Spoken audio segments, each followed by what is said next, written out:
now I live alone. I love washing dishes. But if you see me when I was in my parents' house, plates, I'm groveling. I'm just like, but now, like, I can't explain the change. I don't know if it's because now there's this individuality where I'm having to be responsible for myself and all that. But the change in you as a person, not just, of course, I'm just giving washing dishes as an example. The change in you as a person is ridiculous.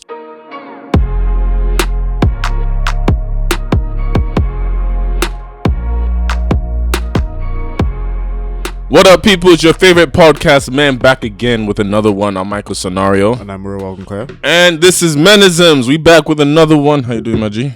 Good. How's life doing you? How's your weekend? How's everything going? It was actually my birthday this weekend. So, to all of you, wish him happy birthday. Make sure you leave a comment if you know his Instagram. Focus, please. Can we focus on the... Well, how'd you celebrate your birthday, G? I just chilled, got a nice hotel and just relaxed. And I actually mean that in every sense of the word. I just relaxed. Like, this wasn't one of those birthday, bro.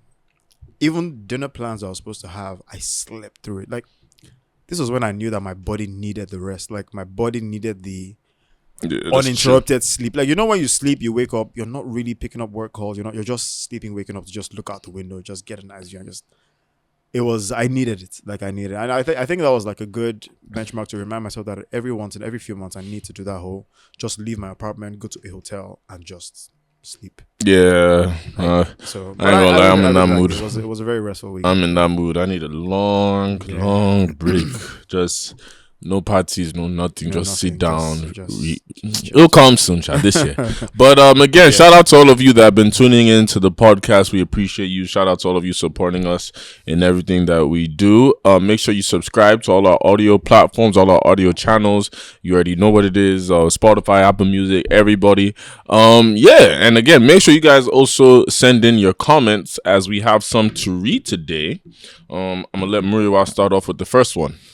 All right, so so the first one says, real or fake name. Yeah, I feel like what I just did, that laugh, is the name they put there. Hello. Anyways, so the person says, hello, Michael and Murray. I hope you're doing well. I really love your podcast. Thank you. God bless you.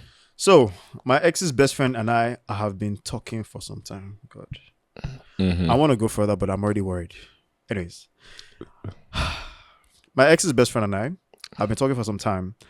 At first, I was a little offended, and I didn't take him seriously because it seemed fishy. But he's been consistent, and I like who I am with him sometimes. Last week, he asked me to date him officially, and I didn't know how to react. He claims he talked to his ex, or to the ex rather, who's been married for over a year now, and he gave his approval. I'm scared of being a pass around, but I also want to deprive myself. I also don't want to deprive myself, rather. Don't want to deprive myself of something beautiful based on something that happened in the past, especially because that is the only red flag. He's been a great guy so far. What do you guys advise? You always like saying this thing in terms of context and perspective. Yeah. There's one thing she said here that already has made my answer very direct. And it's like I said before, like all of us need to start having adult conversations with relationships and things. She said that she took permission. Exactly. She took permission. He took permission from the ex who's been married for over a year. So that ex now has moved on with her own life. He said he has talked to her. She's okay. I would say just for your own peace of mind, have a conversation with your best friend, which really and truly should have been the initial start, because won't it seem funny if her ex now comes to you saying, hey, I'm trying to date your best friend, and the best friend hasn't said anything first. You get what I'm saying? Or what do you think? So, I also kind of find it weird that they didn't even have that conversation prior. So, basically, like you and I say, for example, now, right? And then let's we can do it. We can do it. Focus. So you and I now, and then let's say you get married, and I'm talking to your ex, but then I don't let you know I'm talking. So you see how that's already a bit of a... Nah, that's some slinky shit. I ain't gonna lie to you. Let's play further. So okay, so I guess I didn't tell you, and I'm talking to your ex, and then when I see that things are getting stronger, I now come to you saying, "Oh, I've been talking to this babe, or your ex babe, and everything," and then, I think I want to get serious with her. And then, according to her, it's like, okay, you give me approval, and you're like, okay, yeah, sure. I mean, go ahead. It's my ex. I mean, I'm married now, no problem. And then to be honest, right, because I'm a very open-minded person, I would say they can go ahead with it because she's right. She could be turning down something very beautiful just because of somebody who's an ex. I was going to say the beautiful part. I was going to say you did just make a valid point just now saying that if they're talking, fair enough. Because like you said, one has already moved on with their life, married. So to be honest, any other person shouldn't be a care. But I guess it's when it was serious that it's like, okay, this guy is something you came to meet me now. To be fair, I think that's actually fine. Yeah, you know why? Because I think we talked about this one time in one of our episodes, and why I would have a problem with something like this is say you're the guy now, right? And you're the one that's gotten married. To be honest, it's not every situation that your ex is an okay person for me to move to. Right? Particularly in instances where that ex is somebody who like destroyed you. Oh, it's like it was a bad breakup or something. And the kind of bad breakup that I know that the person destroyed you. And not even that, I was going to say more selfishly, like, my story. You know what I went through with this girl. Like, thank you very much. Was hell. And you now want to go and meet her. So you see, in that instance, I find it as a heavy violation because I'm like, you were there through the journey and you saw how this girl was destroying me and you feel like it's okay because now that best friend is going to date her, it means that ex is now back in your circle. You know why I say that? Because if we're best friends and I now start dating your ex, that ex is now back in the conversation. Like, she's now back in your life somehow. When I say in your life, I don't mean romantically. I mean, even if you have some unsettled trauma, you have to be seeing her face more often now. Yeah, because now that, she's man. now I'm now. That do shit, bro. you get what I'm saying? That shit now. So especially if you're my best friend and you know what it did to me. Yeah, exactly. So in my mind, I'm like, I definitely shouldn't even think about that. So again, we don't have that context. I'm just like, there's billions of people. Must it be that one girl or one guy, whichever the situation? Sometimes people go to the ex because they can claim to have known her a little bit while they were dating you. But again, like I said, in fact, you know what's funny? That's what gives people now all these problems, because then you can start asking the question, wait, so how long were you guys really talking? How long? Maybe it's not during the time you guys were having a bad patch. That's what. So they see why I said it gives too many. And the human mind is, no matter how mature we are, human mind is still human mind. You go ask yourself these questions, saying, "Oh, when did this thing start to?" Because you can say, "Oh, it started after the relationship," but then you guys have known each other since. Yeah, and then there's some information he's giving, and like, there's no way. Is it everything you're telling me? Yeah, it's like, that there's like. How did you? There's no way you'd have known that if you didn't find out while I was dating. And imagine if it was now an ex of like 4 or 5 years. They did it for 4 or 5 years. Now all of a sudden, God punish you. So, but I mean, since we haven't given us that information, I would say that if it was a good breakup, like it was clean, like nothing, it was just one of those, they just weren't working out, right? And he's giving you the approval and whatnot. Because sometimes your guy can give you approval just based on he's trying to be the bigger person, but not because he actually like condones that relationship. You know how, let's say I want to just prove that I've moved on. I don't want to act like that. I don't want to come off as a bitter ex. And I'll just say things like, yeah, you know what I mean? Whoever you want to talk to, you can talk to. I'll not lie to myself. Because even now, I'm just thinking about it. Like, I have a golden rule. Once a girl has dated my guy seriously or been with him seriously, that I know that's my guy. Because there's some guys, we've talked about it. Guy that you knew the story, you knew the person. Now, if it was a case like, 5 years down the line, we're in a different city, different place, there's a different life we're living. Yes, that's different, but then if it's like around that period and all that, it's too close to home for me. Because like I said, I don't want those psychological stuff. So again, but do what makes you happy, Sha. Yeah. So I mean, if you don't think, because she said that's the only red flag. So if it's just a red flag because of you're my ex's best friend rule and there was actually no bad blood in between, adult conversation. Exactly. So next one again, but thank you for that. We appreciate you. Next one, real or fake name? Help yourself. But you said, hey, shout out to you both. Thanks for speaking out for men. So I have a question. How do you deal with a narcissist who never lets you breathe? No, we are not together. He has said he wants a relationship, but somehow my gut is not buying into it. Plus I barely even know him and I'm trying to, but nah. We have had conversations on this behavior, but he only hears and not listens, or he apologizes, repeats the whole thing in different style, then blames you for getting upset for his behavior, and yet doesn't want to let you be. Auntie, you've answered your question. Yeah, it sounds to me like she knows. So first of all, you're obviously talking about someone who's somewhat manipulative. He's gaslighting. Because if he's blaming you for the things he should be correcting himself on, then you have the answer to your question. I'm not saying you've seen the red flags are literally in your forehead, just there, and you're still asking, well, should I? I'm sorry, because let's say from a male perspective, have you ever dealt with the female narcissist? I have. I have. Okay. And so somehow I want to kind of resonate. I'm trying to put myself in her shoes and see why she would still be considering, given all the red flags. And actually, sometimes if you're getting something from the person, and something doesn't have to be material, right? Something could even be peace of mind. Now, people do these things a lot. Think about people who are gaslighters or manipulators have this thing where they know the right things to say to you to not cut them off. I don't know how to explain it, but they do. They know how to say some things where you would have told yourself, yeah, you know what, I'm cutting this person off, blah, blah, blah.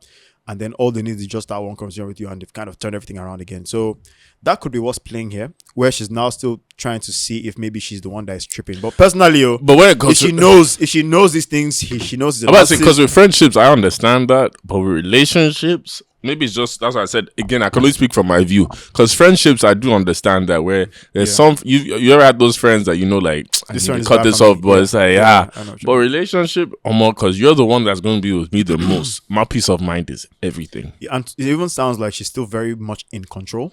So right now that she's still at that stage where she's very much in control, for me, cut it off. Yeah, nobody should be dating somebody that brings you more stress than peace. Yeah, the fact that you even have to bring up the topic of him being a narcissist means that's already that's already the answer you need. So our advice, cut it off. Exactly. But again, thank you guys. Keep sending these comments in. But then we just want to move on to the topic now, and we have a very interesting topic that I'm sure a lot of people, no matter what age you're at, what stage of life you're in, this would definitely resonate with you. And we're talking about starting over. Now, starting over can mean different things, or it can be in different stages of your life. You could be starting over with a career, a business, starting over with a relationship, starting over with even your religion, with love, your religion, anything, your family, your life. Starting over is key for all of us, because I feel like there are a lot of times you grow to a certain point that it's time for you to upgrade. Somehow, we even call it an upgrade. I feel like it's like rediscover yourself. But that's also an upgrade. Well, but you're right. I get what you're saying. Right, because if you say upgrade, it looks like you're improving. You're rediscovering yourself that will lead to an upgrade. Yeah, exactly. That's see. We sabi. But let me ask you now. We're starting over. Like, how do you feel about people? Let's start off there. Like, how do you feel about starting over? And you yourself, have you had to start over in your life in certain aspects? Because we'll dive into it more. But how do you feel about starting over, and where have you had to start over? We'll share our stories. So to be honest, I feel like I've had to start over with my love life, first of all, because if I look at the person I am today, I'm not the same person love-wise that I was when I was a teenager or when I was in my early youth. And I'm calling it a start over, because if I was to get into a relationship now, I'm doing so many things differently. In fact, I'm doing so many things like an entirely new person, right? And I guess starting over definitely has a lot to do with your experiences in life and what you decide to take away from those experiences and what you decide to keep, what you decide to, discard and whatnot. So love life is definitely one aspect that I look at and I say, and I think that's one of the reasons I'm single, because sometimes I look at the approach I have towards love in certain scenarios and they don't seem familiar. Does that make sense? Like, say for example, I see, let's say I just see posts of, couples like doing couple stuff. If me from 10, 15 years ago was like, oh, this is so cute, I would like this. And then me now is like, I guess, if it happens, well, no problem. If it doesn't, then hey, that person looks unfamiliar to me, right? And so it gets me worried that I'm taking that unfamiliarity into my love life, right? So I'm at this place where if this is who I am now, then I have to redefine how I attack love, how I approach love now, because sometimes when you're ready to fall in love with someone, you're falling in love with the old mentality of you. Like, your mind, you're thinking, okay, yeah, I'm this guy when I'm in a relationship and I'm this. But there's so many things that have happened in your life, even work, even like just people experiencing life. I see what you're doing, bastard. Can you focus, please? So, and I'm actually being serious because I'm kind of person who actually likes to introspect a lot. And in introspection, I definitely see that, because I don't want a case where I'll be disappointing myself in a relationship. Things that I know I would have done normally 10 years ago, I'm finding them stressful now. Do you know what I'm saying? And I'm thinking to myself, these were not stressful things for me before. Why am I finding it stressful now? Is it the person I find it stressful? Is it the situation I find it stressful? Is it that before I didn't have as much adult problems as I do now? So those things, I don't want to have to just walk into a relationship thinking, okay, yeah, this thing is not stressful now. I used to like it. And then I get there and I'm losing my mind. But it's also because there are so many other things now in my life that are so many. Look, give an example. I'm podcasting now. If someone told me 5 years ago that I was going to be on a podcast, I would just laugh. I'm like, how? I don't find myself there. So those things actually give a very new transition to your life. I at least when it comes to love, we're starting over now. I would say you have to, and my advice to people, even for what you said, is that when it comes to love, at least starting over, you have to be ready to let go of everything. Like, let go of your past thoughts, let go of your past experiences. Now, it doesn't mean forget. Yeah, of course. Letting go is very different from forgetting. Because that's where the wisdom comes into play, in terms of like those memories of how things used to be now. It's like, for example, for me, like I've always had a foundation of being a lover, but like I like love in terms of if I like somebody, shut the fuck up. Okay, focus. When it comes to all right, okay. When it comes to love, to all of you that know my brand out there, okay, this is very annoying because, I'm really just going to be proving a point, but it's okay, it's fine. When it comes to love, right, like for me, I've always just had a very main concept, like if I love you like family, like I'm going to go all out for you, give you my all, and vice versa. And with obviously experiences, there are a lot of, heartbreaks and stuff you go through that in the end, my foundation doesn't change, but then the wisdom comes into play because of those experiences. Like you said, sometimes I'll even be worried, like, I've seen this kind of girl, seen this guy, seen this kind of girl. However, what I now learned in that journey is that, okay, it requires me to use more wisdom in understanding the kind of woman I actually need instead of want. So in asking that, that's when I now start asking myself, okay, instead of going for the women you want, go for the women you need. Now, what do you need in terms of love? Leave your past experiences now. You right now, what do you need in love right now? And that's when, of course, you start, like, I remember I had to start listening down, like, what do I need in love now? And I was trying to think of the old stuff, but I was like, nah. Right now, as you've had all your experiences and everything, what do you need? And I started mentioning that out. And bro, that made my dating life so much easier when it came to love. Because I won't lie, after my breakup, it'll be 3 years now, damn. After my breakup 3 years ago, like, I didn't want to start. I was fucked. Like, mentally, physically, like, I just was stuck in that. It's like, because it's like, yo, I thought love was this. I did this.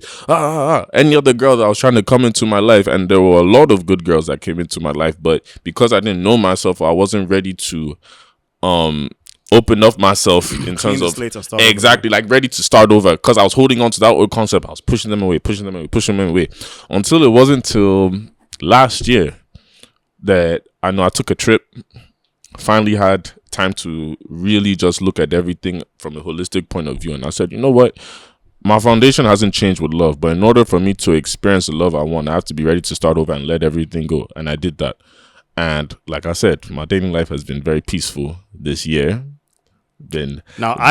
We don't need to go into. It's been very peaceful. That's why you've not been hearing me talk about Lagos women, all that stuff. And even those were jokes. Obviously, it was fun. But it's like I said, now because I opened myself now to understand a new concept and start over, bro, it's been peaceful, man. It's scary though. I'm not gonna lie to you though. It is scary because even during this journey of starting over love, it's like the old thoughts come into play. Like, but I thought this. But then you look. But then it's like you have to really look at what's in front of you now that's happening. Like, but this is even better than what I had before. This is even better than what I thought it was. In fact, this is now even teaching. In fact, the beauty about starting over is us as human beings, we are always learning. But the goal is you always want to be learning. So when you open yourself up to new love, you're going to learn so many things about yourself you didn't even know, man. It's a beautiful thing. Yeah, so I mean, I fully agree. Because even in my work life, I've had instances. So I used to be a 9 to 5er, right? And I mean, I just always like my vision in life was just, oh yeah, I'm just gonna be working in this office. I'll climb the career ladder, from being like a associate, I'll end up being like a partner. Kind of thing. You just work your way to the career top, and that was my vision. And I think as at 2017, end of 2017, I stopped like my last 9 to 5 job. And I mean, then I still had I had my fashion business, so I was still doing that. I was in my fashion business while I was doing my 9 to 5. So I already kind of had business, but it wasn't. So to me, I saw the business as a side hustle. You get, the main thing was my career. And then I think it was in 2019. That was when my real work start over happened.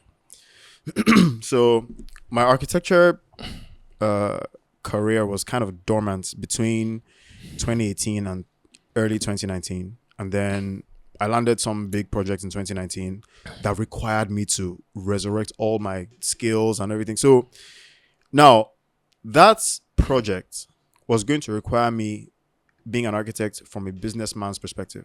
So it wasn't a 9 to 5 anymore. Like I had to go from I'm doing direct dealings with the clients. Normally if you're a 9 to 5, it's your boss that will deal with us, and then you just do the work and everything. So now I was doing all the dealing. So it was definitely a start over phase for me, because that was the turning point from if I'm going to think about going back to 9 to 5, or if I'm from this point never going back to that 9 to 5. Like I had to literally decide then, because that project could also be a huge fail, because it was on the scale of what my company who was hiring me as a staff would also be getting as a project. You get, so it was almost like I was a colleague now to my previous boss, that kind of thing. So imagine the kind of nerve-wracking experience I would have been having. And at that point I had the option to decline. In fact, it's even worse when the client tells you, if you can't take up on the task, it's okay to turn it down. That now puts more pressure on you, because it's like they've told you. So if you mess up, there's a lot more at stake. And I had to literally sit down, reflect, look at everything, and just tell myself, look, am I ready to start over on my architecture career, but in a different direction? And so look, if I don't start it now, when would I start it? And the beauty is, when you start over and things like that, like with career now, you don't realize some people are so scared to start over, but they don't know that starting over can be that, like we said, that next stage you've been trying to go to. The best decision of my life. I've never been able to look back. Like now that I took that decision, I can't even picture myself as somebody, because now the position I was in is somebody I would employ now. Do you get it? So I can't imagine myself in that position anymore as someone I would employ. I'm now stuck in that position of I'm dealing directly with the clients. Best decision ever. But it was extremely scary. It took a lot of praying about it. It took a lot of having to really reflect, having to really sit down and think. And if you're not somebody that grew up in a way, because I realized something I was thinking about you saying is that sometimes it starts from your foundation, even because some people are so used to it. I'm not saying I'm just giving an example, like used to a certain structure. Even that's what 9 to 5 is, so structure. To come out of it. Exactly. Like that's why they always say creatives now, especially now, are always the risk takers, because then they don't like structure and all that. So it's oh, I'm ready to go compared to most people that have that structure. But then it's as you get older now, as you've seen now, that after a while in that structure, there's a change you'd want in your life. And in order to have that change, you might have to start over and take a big risk. Because it's with you saying that now, it's me now, I've not been a 9 to 5 guy. I've been an entrepreneur pretty much my whole adult life. Yeah. I've worked 9 to 5 before, but even early on, I was hell to the fuck. No, at least in Nigeria, not for me. And being a creative, as much as we are the ones that get a lot of praise outside on streets. Creatives, It's a lot of work. We probably are the ones that have to start over the most. Because starting over, it doesn't have to be, it takes a year, 2 years. It can be every week, you have to, even for me, mentally, I tell people, this is why I'll be fucked up sometimes, because there's so many things you're seeing that is I can try this, until you find that recipe that's working fully. It's and even when you find the recipe, then it works for you until a certain point. For example, me, I've done events and parties the last 10 years now, for example. I've had to change in every different stage. In England now, there were certain things that were working when I was doing university parties. Then by the time I started adult parties, in the cities, okay, I had to start over on some stuff. But I can, like you said, take some foundation, change that. I've come to Nigeria now during NYC 2018. I can't even take any of the stuff I was doing in England. Now I have to start all over. And that was even my first starting. Wasn't my first. I've started over, but in terms of like an adult career-wise with work, when I came to Nigeria that 2018, that was like the biggest revamp. I was like, I've never lived in Nigeria as an adult. I don't know what the hell is going on. So starting over to me at that time was actually, when I look at it, was one of the most fun things, because when you start over, you come with an empty canvas, which means you're an open book. You're ready to learn so much. And that's when I was learning so much from streets. I was learning so much from people. I was going to network with certain people that made me start showing me a blueprint like, okay, yo, you can try this. And it worked for some time. 2 years, EMG that I used to do was working well. Then, like I said, COVID happened. Everything's gone. I've lost all my money. I've lost all my business. I have no money. What am I going to do to start over? And I remember that was like a very pivotal moment in my life. And that taught me a big lesson in life about, that's why I can talk about starting over confidently. Because that COVID year, I remember like when I had nothing, no money, no savings, nothing. Like my girlfriend was giving me allowance every week at that time. I'm like, yo, okay, how am I actually going to start over? Let me just try everything. And then I started the TikToks. I just tried it out. I saw it was working. Okay. Let me learn more about this shit. Okay. When I go back to Nigeria, what do you want to do? I don't want to do club parties anymore. I want to try something new.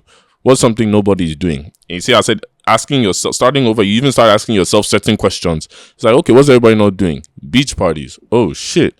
Let me try it out. Now the beach parties has worked out. Relationship. What are the kind of girls I go for? Maybe I need to try something new. Boom. So that's why I tell people, like, don't be afraid. Like, what I'm basically trying to say is don't be afraid to start over in that aspect, especially when it's work. Because other things, it's easy to start over. Most people, it's just a self-confidence thing. But work, that's supposed to be providing work basically provides your everyday life.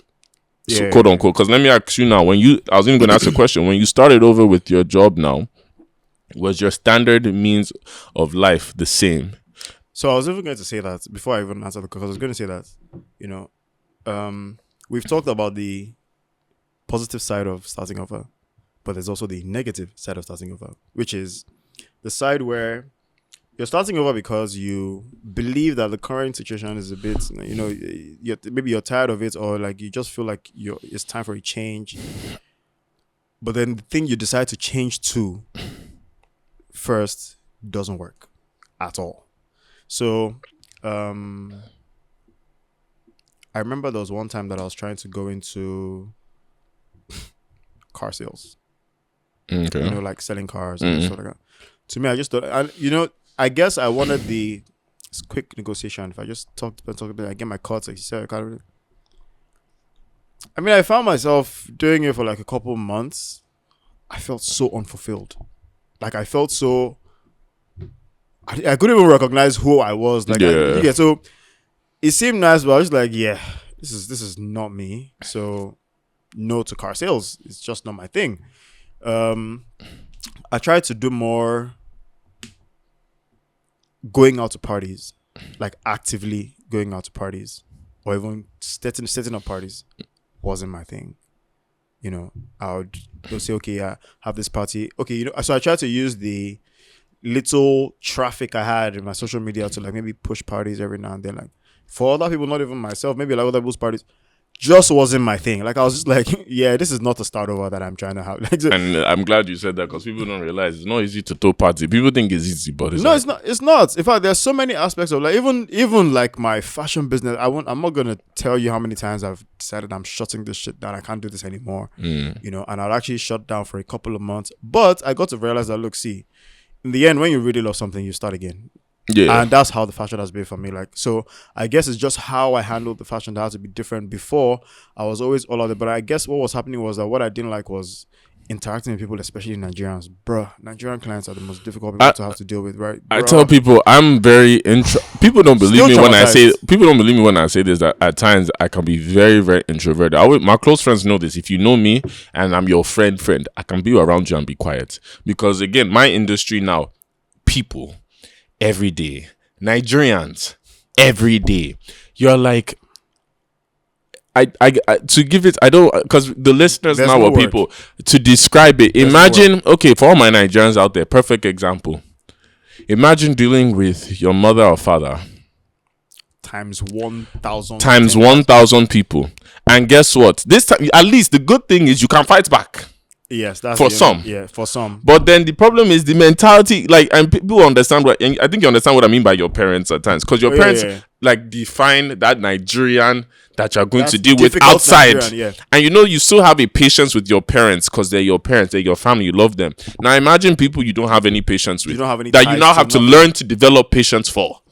So yes, so it takes a lot of just having to. So I had to just completely just scrap. So that was also a starting over point for me, because it was like I had stopped my business completely, stopped taking orders, stopped taking everything, just stopped. And for every time someone asked me, I'm like, yeah, no, I'm not doing so. So every time I wanted to start again, it couldn't be the same as the last, because I had to address the problem that made me stop in the first place, which was maybe I was just getting too many orders, so many people to manage at the same time, blah, blah, blah. I just thought to myself, okay, you know what? Maybe I just stopped marketing as much. To be honest, that's one of the reasons why I stopped marketing as much. That's why I said I don't talk about my brand. Okay, fair and enough. It was because there was just so much trauma from you get a high volume. People just always think that a lot of orders from your customers is good all the time, but not all the time. People don't realize trauma. Nigerians will text you at 3 a.m. Many updates. I mean, it's like, what's going on? Like, but the fact is, trauma. I say sometimes trauma is a good thing. In some cases, in some cases, because it's like there's that mode. Like obviously, your case is different. Where it's like the amount of, or like even now, I was about to say like, it's a good thing now until you said that thing. Orders, money is coming in, but the process of handling all those orders, way you'll be the one turning down like, nah. It's the same way with events now with ticket sales. You're saying, hey, they're all buying, but it's like there's a different process. There's a whole process. But because you said something now that I remember, like obviously the starting over point, like the downside of it now. Yeah. And you know what's funny is like I look back at like my down points of starting over. And the funny thing, that's the grace about starting over, is like when you get to a certain point, you can laugh and thank God about it. That's why even me, I'm very religious now, because like I look back, like I was going to give a story about when I started over, and shout out to them. I'm going to give them a shout out here. But when I started over, one of the funny moments was I came to Nigeria after COVID, nothing. Mom C was lending me like 30K every week, saying, oh yeah, go and hustle. I was just hustling. And I remember I didn't have a phone, bro. I didn't have an iPhone. My iPhone broke in England. So imagine, even doing all my TikToks, I did borrow my babe's phone. Like imagine every time you're going to your babe, hey babe, can I use your phone? Why? I want to make a TikTok. The pride and shame. So at one point, I come back, no phone. iPhone in this country at that time is like 600K or something. I'm like, bruh, where am I going to find the phone? So I was networking, doing my stuff. Then, W Bar. Mm-hmm. So the owners of W Bar, Jason and his brother now, we all became friends and all that. So I started doing some work from W Bar, but we were cool friends and all that. So I remember one day we're at their house chilling, and they're like, yeah, bro, like, we've seen your TikToks, because I made a TikTok about W Bar at that time, like just to talk about it. So like, yo, we saw your TikTok. What do you do? I'm like, yo, I'm just trying to start content and all this stuff. I'm trying to just do it for the first time. He's like, okay, how do you do it? It's like, yeah, I'm just trying to save up and buy a phone right now. Just looked at me. What? You don't have a phone? I'm like, nah. Dude was like this. Hold on. Made one phone call. Yes. I need a phone by tomorrow. Can you bring it? What's the newest iPhone you have? Man. Now, obviously, at that time, now in my head, I'm like, God, thank you. But inside, I compose myself like, any iPhone, yeah, any iPhone. Inside, they cry inside, and then boom, that's how my journey started. And then it was like, even from there, I asked myself a question, which is, I'm sure you can relate to them. It's like when I did that, I was just like, damn, like, okay. Even though I was in a bad point of starting over, now it's like a light bulb just went off, like, oh, yo, you can actually do this. You can do anything. And that was the moment that gave me a lot of confidence to just start trying new things now. So my question to you now is, what was a light bulb that went off in your head that showed you like starting over was actually a good thing when you were, starting your business, starting your love life? What was a light bulb that went off? Like, give an example. So again, I would say it was definitely the time when I got the project that I got. Because... So actually, that project, this is even fascinating. So that project, I actually bidded for the project in 2015. So the project didn't come back till 2019, right? But in 2015, when I bidded for the project, I was bidding for the project under another company. Okay. Right.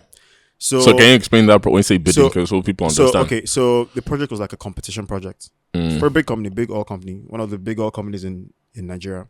And they had called on like 3-4 architects and builders to just sending like proposals. Yeah. Right. And then I was working under a different company, not the company I was working with, but just like a side company. It was one of my little side gigs, side hustles. I was working under that company, and then they were like, oh, you know what? Put something together and just send it to them. So let's have a submission and all that. And after we sent it to them, like, the oil company changed management and everything. So the project just kind of died in, and so we just left it. This was like 4 years later, the project comes back. And then when the project comes back, the person who informs me that the project comes back is like, oh, you know what? They can't even reach the people who submitted the project before, but they can reach me, the architect who designed the project, that they've shortlisted my design for that project. I said, me? And then they're like, yeah, like, you're going to need to come in for a presentation. I said, sorry? Because, again, like I said, this was project level of bigger companies. Like, bro, I don't even have a company name. What? As who? Who am I coming in as? And then, I had to just put some stuff together. Like, it's like a friend's company name, stuff like that. Like, and then we went in for the presentation, and the CEO absolutely loved my presentation. Of course, it was like, you know what? This design was 4 years ago. We're going to need you to like bring in a new submission, stuff like that. I'm like, yeah, no problem. I'll get it done. So that new submission was like kind of like the determining factor for if they were going to like get me on the project. And then I did the new design, new submission, everything. And note, the CEO is also an architect, who just decided to like delve into like oil and gas and all that. But so that's how particular he is about, details and stuff like that. So I sent him this new design, and he was like, you know what? I like the way you're thinking. Like, you and I were on the same wavelength. It was at that point that I knew that, this has changed my whole life. And you know why? And it's not even about the project. It's about my confidence level. That's what I was just about to say. In terms of, in order for you to reach a new level of confidence, you have to go into the fear. You have to do I don't know how they say it, the fear of the unknown. Yeah. You have to go into the fear of the unknown. So actually discover, which is starting over, because you need to understand what you don't. Not everybody understands themselves. We're always developing. We're always growing. Like, I just turned 30 years old. I feel like I'm just finding myself again. And I said the same thing 3 years ago when I was feeling myself after 25. I didn't know myself. I ain't know shit. Exactly. It's just now, and it's a beautiful experience that I feel like a lot of people need to be ready to take that risk for, because you say you want the life you want. You say you want this, you want to do this, but are you actually going out of your comfort zone to get to that point? Are you willing to try new things, start over? Because what's going on in your life right now that's not making you progress? Have you looked at the things you've been doing and saying, okay, I keep doing the same thing? Let me even tell you how nerve-wracking it was. I had to have a discussion with my dad. And I just told him that, bro, this project is on this table. He said that, in fact, he was like that. Okay, just go ahead and just do your best. It was later when I got the project that I was like, bro, let me not lie to you, I was scared. So I was worried you can't execute. In fact, his own fear wasn't even after they awarded. His own fear was after the project actually started. Like, okay, you've been given the project now. Start the process of designing, like proper details. You're going to be working with this engineer, working with that. You're the head of the design team now. My dad was like, he wasn't sure I was good. And I was 28 then. So my dad was like, he wasn't sure, like he was just so scared that, the whole thing would just be messed up, and, there'll be more. Because like I said, because it's a big company, there's more at stake. Like, this is not just people just putting money. They're spending billions of naira. So it's like, there's so much more at stake. And at that point, I was like, this is an intense. So now my confidence level shot up. So anytime I get a big project, I'm like, you think this is a project? Exactly, because you have to go through that experience. But now, another part of my life that I feel like every other person who has experienced this will be able to relate with, and I think this is one of the biggest ones, is the start over you get when you start living alone. You move out of your parents' house and you start living by yourself. Guy, let me tell you. Every time I look back on the person I was before I moved out, I don't even recognize him. Now I live alone. I love washing dishes. But if you see me when I was in my parents' house, plates, I'm groveling. I'm just like, but now, like, I can't explain the change. I don't know if it's because now there's this individuality where I'm having to be responsible for myself and all that. But the change in you as a person, not just, of course, I'm just giving washing dishes as an example. The change in you as a person is ridiculous. I agree. Because I'm opposite. I lived alone before coming back. Yeah. And because I've experienced it, I've seen how I was then, obviously. Now, even just, that's why now I can't even do roommates anymore. Like, once I move out, I'm not doing roommates. I'm not, because I'm sure you understand your space. The fact that you can leave something and just come back, it's in the exact same place you left it. It's just everything is just by your rules, the way you know. So of course, this goes without saying. I'm not talking about like having a family, you know, and all that, because people will say, "Oh, that means you can't have a family since you are expecting to have your." Nobody say you can't have a family, but we're talking about what's within your control. If I'm having a family, it's because I chose to. It's because I put myself in a position where I know I'm ready to have a child, I'm ready to have a wife, you know, stuff like that. But not, I have a housemate now, and I can't predict that next tomorrow now it's going to come with one babe, and my personal space is now out. Yeah, I used to hate that shit when I had housemates. Like, it was the most annoying, because I've had those things. I had housemates where at first I stayed with like 3-4 people. The first time it was my friends, and there's a tolerance you have with housemates when it's your friends. Then when it's random people, you have to just pray to God they're decent people, because you're like, then when you now finally stay alone, you're like, whoa. You start discovering new things even about yourself, even like, I didn't know I like this, or I like to try this and all that. Let me give you a good example, very good example. When I was living with my parents, I was always looking for one event to go to, one party to go to. That's the part I said I was going for parties. I was always, in fact, if you asked me if I was going home, am I going home? No. From work, I'm going to this event, I'm going to this lounge, I'm going to this. I think that was even like the part of my life where I discovered so many places, you know. So discovered that I like to eat out and stuff like that. So, you know, but then I moved out and I started living by myself. And I'm sure you even know this. To get me out of my house now, come for this party, come for this event. Nah, I mean, you have to drag. No, but then would you also say that's also a fact because you've done it? There's also that, but you know the funny thing is that even if you see, you know, I kept thinking that, but when you say you've done it, what about the guys in the clubs that are 34, 35, 36 that have been partying since 23? Then they've also done it. They have a different. They have a different, and there are a lot of those. So I can't just say, because in Lagos, I'm about to say, it's like, to me, I'm bored of Lagos. When I say I'm bored of Lagos, it's not to say, don't worry, yeah. Don't get me wrong, because you know how it is. When you leave this country now, after 1 month, 2 months, I want to go back home to Lagos. It's a very toxic relationship. Outside regularly. But when you're somebody that's been outside, it's like, okay, one more. I told one guy this now. Tell me if I'm wrong. At least for a guy, if I'm going out, it's mainly because of babe. It's babe or to like, see my guys. Or networking. Babe, now at that age, see my guys, networking. If I now get babe, one factor is removed. Exactly. If it's to see my guys and I have my own place, Baba, come my yard. Exactly. Removed. So now it's the network. I'm about to just see the middle finger now. Was up. It's like now it's just the networking, which you can pick. You can pick your events. You know, like, you know what? Do I need to come there to see you? You know what? Let's pick a quiet. Because I had that issue. I was scared of doing that. Like even me, because I'm so used to nightlife events, and I'm not saying partying in my work.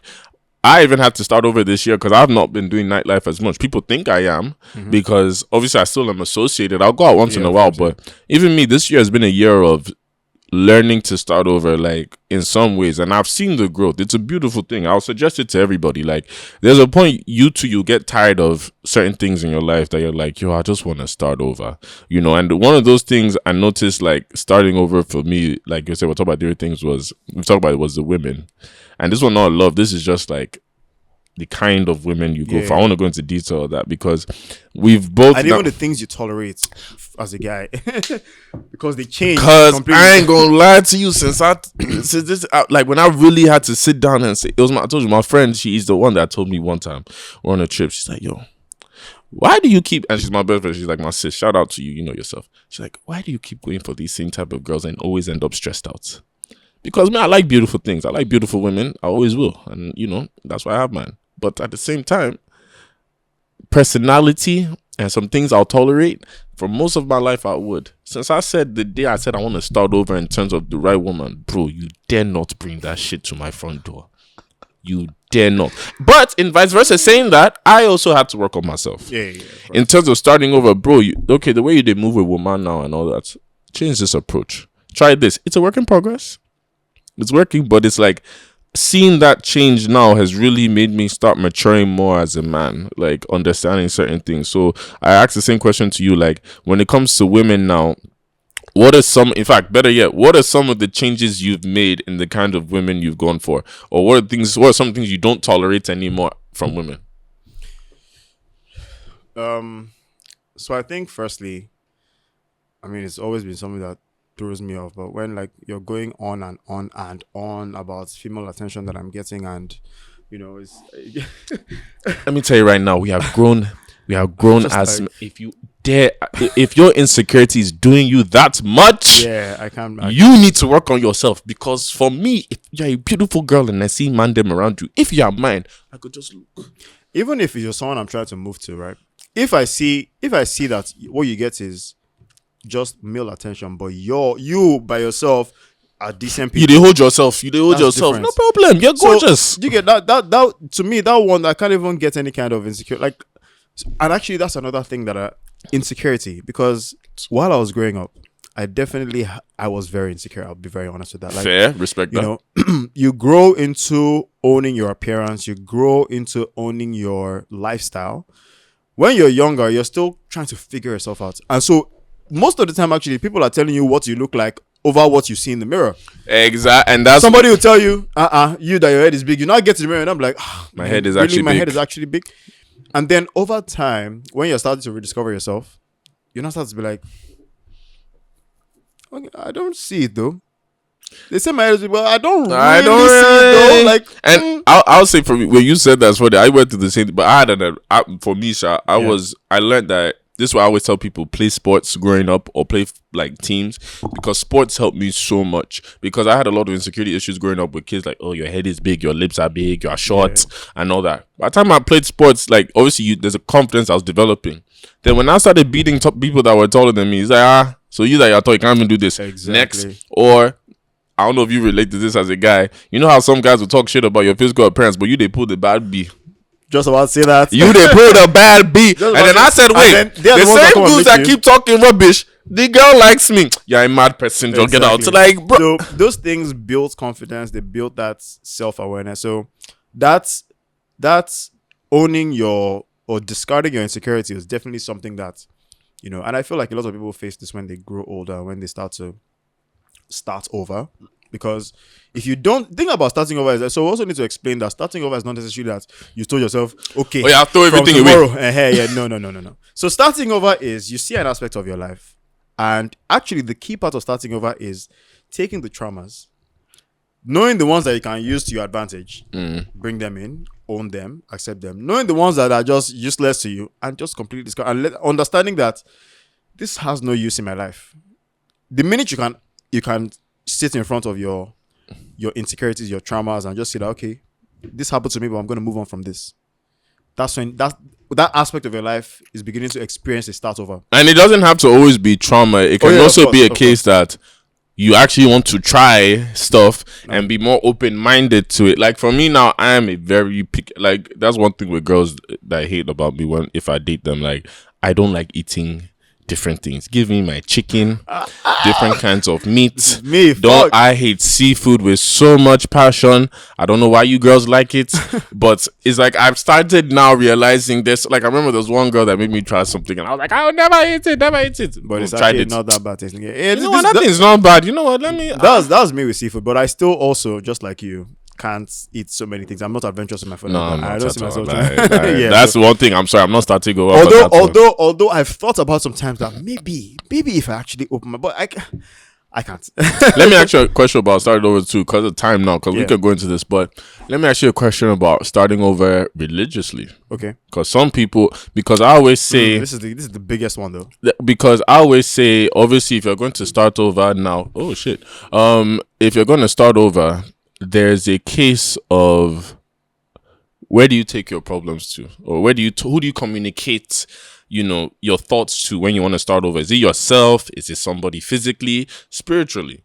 And at least I'll give my own testimony in terms of, for me, spiritually, it was God that I really grew close to God these last few years, like taking a lot of my problems to, in terms of starting over, instead of just trying to figure everything out myself. It's like, okay, God, can you start directing me? Which is a process. And even in that process of starting over, it's made me start understanding God a bit more in terms of how he works, how he's actually in our lives. And I can't lie, it's been the most beautiful thing, because it brings you so much peace when you have so much chaos. And you know, because a lot of times with religion, that's why I said starting over is like religion was based off what my parents taught me. Like going to Nigerian churches, your Nigerian aunties and uncles telling you this about God, Nigerian society telling you about God, that sometimes it even pushes you away from God. Sometimes? That's why I said it's another debate for another day, because I already see your face. Yeah, go but on. That's why I said my own personal testimony is I had to start over and learn how to build my own relationship with God. And that's what's been the most beautiful thing, that now I don't even really listen to anybody anymore, because like you said it just now, people will throw so much insecurities, so much shade at you, and most times it's their own insecurities that it starts to define you, compared to if you look within yourself and even talk to the higher power above, you start being, he reveals so much to you that clears your mind up. So what's your thought on that? So I definitely went through this, and this actually was part of my moving out of my parents and into my own apartment phase. So you know, when you live with your parents, I mean, to an extent, at least I was younger then, so I moved out when I was 26. So before 26, you're still in that. If your parents are going to church, they're going to be like, you're not going to church type of thing, you know. So you kind of had to be going to church. Yeah. Until, I mean, even when I moved out, I still was getting that. I hope you went to church today. I hope you went to church today kind of thing, right? Until one day I sat on them. I said, I can't feel this. I don't feel anything, because I just feel like I'm living under the shadow of their Christianity. Mm-hmm. I don't feel my personal journey. I don't feel my personal connection. So I had to sit back, give myself a good reason as to why I'm going to church, give myself a good reason as to what church I'm trying to go to. Mm-hmm. So at that point, I was actually trying different churches. So before then, I always had the one church. There was a family church. You know, after that, I tried different churches, and then I found one that I was like, you know what, I resonate with this. You know, it doesn't give me that. It gives me chance to have my personal journey. Yeah. The thing about some churches in Nigeria is that it's not your. It's almost like they're threatening you to be a Christian. It's like, okay, you know, allow me. No, it's true though. Allow me to grow into this religion. Like, let me be the one to choose that this is what I want to go to. And it's like, instead of them teaching you and making you understand Christianity, it's almost like more fair. Yes, it's fair. They so put like, if you don't go, you go to hell. I'm like, okay, relax. You're not giving me chance to actually embrace this. So I found out that, okay, you know what? To an extent, it gave me that room to be who I wanted to be and just have my personal connection. Because I'm the kind of person who doesn't believe that I have a problem. You want to go to a pastor. It doesn't make sense to me, because to me, the reason why there's a direct connection is that I can talk to the person directly. So and it's not to say we can't have a conversation with a pastor. Oh yeah, no, of course. But like that's always my go-to. In the Nigerian, but like, no, we must go to pastor for this. We must go to pastor for this. It's like, are we not going to talk about it one-on-one, or let me talk to God about it? So if, you know what, I think a lot of that, and of course it's across every religion, right? Whatever you're practicing, you have to be the one to decide that this is what you want to do, right? Because I tell people that, to be honest though, it's bad as a Christian to say that other religions are not good, right? Because if I expect people to respect Christianity, then I should also respect their religion. Simple as that. But let it be that you've decided that, and this is me talking to my adult friends now, you've sat down, you've decided that that's the journey you want to get on.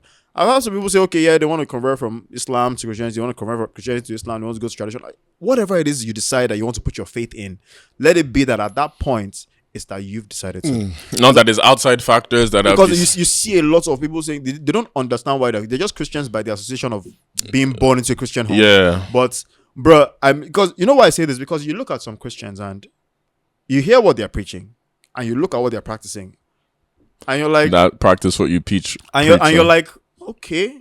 I mean, this doesn't reflect fully on what I want to But then the problem is we can't also use their lives as examples. It's unconscious. Because there are certain things you're going to see and not the fuller picture. It's like, I'll give you an example. It's like me now, a lot of times I preach God, thank you for everything and all that. But somebody will see me at a party now on my highlights or something and say, but that's different. I'm talking about the judgmental Christians here. I'm talking about the ones that will tell you, hey, make sure you don't wear that short skirt. Okay. You're talking about the extreme. But that's what I mean. There's no Christians. I can't say that they are more Christians than the others. In the end, you're still under the same umbrella. So, and this occurs across every religion, even Islam. Even the extremists are the ones that people see as the most Christian or most Muslim of the lot, right? And because you see them as more Christian than you, a lot of people revere them. You know, they just look at them like, okay, that's my daddy in church. That's my, and because you're putting that person in that pedestal that they are in a mentorship position for you.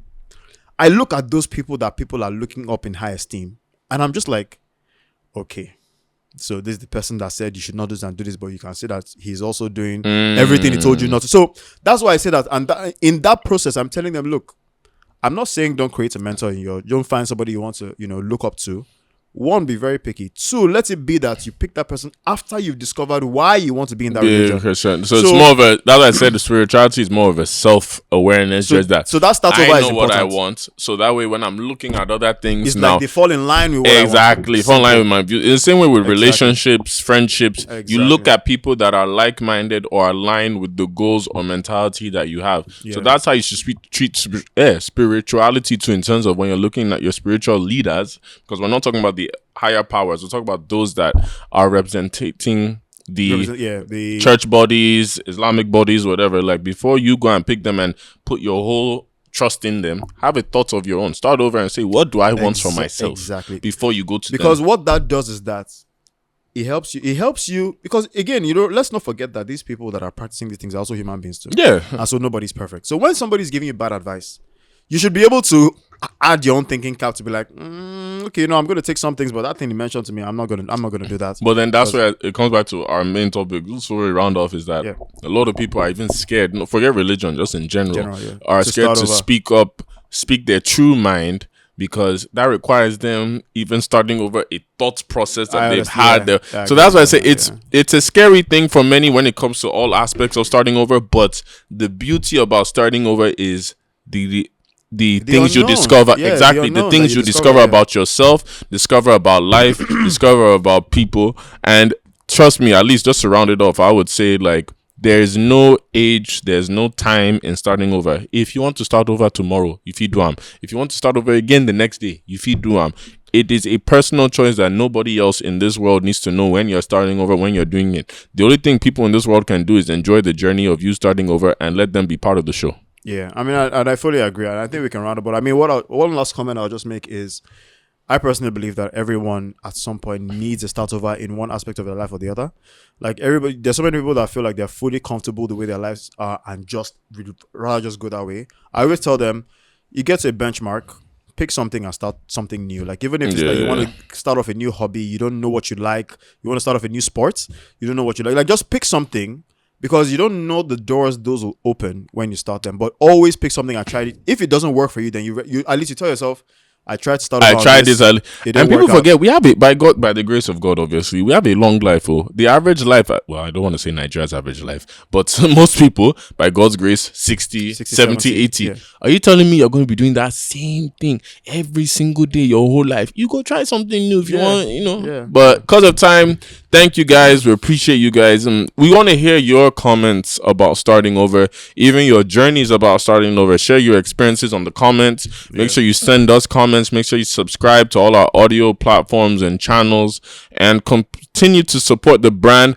Also, we got a few announcements. We are having our first live show this weekend, Saturday, live lounge. It is free, but you must register. So we're going to put the link on our bio. We are going to put the link on our personal bio. So share with your friends. Again, it's free. We're not billing you for tickets. Yes, please come. It's free. Don't run away because of money. Exactly. And anything you want to ask us, all you people that have been attacking us, all you people that have been attacking me about cutting off Muri while not talking, let's see each other in person now. Make we see now. I'm playing. It's all love. It's not fun. Fight. It's all love. It's all love. But definitely, please come for the live show. We hope to see you guys there. Exactly. Do you have any shout outs or any self plugs you want to do? Yeah. So we're going to be having some Menisms merch. So you guys should be on the lookout for that. You're going to be picking up some nice stuff on the day as well. And I think it's going to be a really fun day. We hope to see you guys there. Abil. And make sure, again, you support us. Real quick, I will say this is a personal self plug for me. To all the people in America, we're coming soon. Niger Nation, Scenario on Deck, Destination Lagos Tour, coming this summer. So if you're watching from America, stay tuned. We're bringing a piece of Lagos to you. But until then, guys, thank you. We appreciate you. We'll see you on Saturday at the live show. I'm Michael Scenario. And I'm Mura Wagunkoya. And until next time.